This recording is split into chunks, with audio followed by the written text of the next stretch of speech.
ಈ ಆಯುಧಗಳನ್ನು ನಾವು ಧರಿಸದೇ ಇದ್ರೆ ವರ್ಷಕ್ಕೊಮ್ಮೆ ಧರಿಸದೇ ಇರಬೇಕು.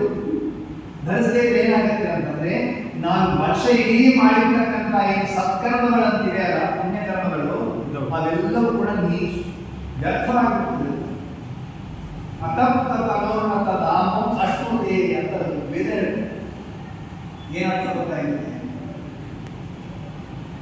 ಯಾರು ತಮ್ಮ ದೇಹವನ್ನು ಶಂಖಚಕ್ರಗಳಿಂದ ತಪ್ತವನ್ನು ಮಾಡ್ಕೊಳ್ತಾರೆ, ಧಾರಣೆ ಮಾಡುವುದಿಲ್ಲ, ಅವರು ಮಾಡಿದ ಕರ್ಮದ ವ್ಯರ್ಥ. ಹೇಗೆ? ಅದಕ್ಕೆ ಎಕ್ಸಾಂಪಲ್ ಇದೆ.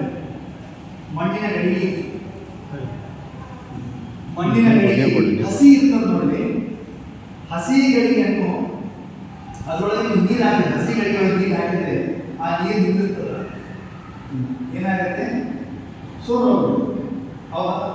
ಅದೇ ಹಸಿ ಗಡಿಯನ್ನು ಗಟ್ಟಿ ಒಳಗೆ ಹಾಕಿ ಚೆನ್ನಾಗಿ ಕಾಸಿ ತೆಗೆದು ತಂದು ಆಮೇಲೆ ನೀರು ಹಾಕಿದ್ರೆ ಸೋರುವ ತಂಪಾದ ನೀರು ಕುಡಿಲಿ.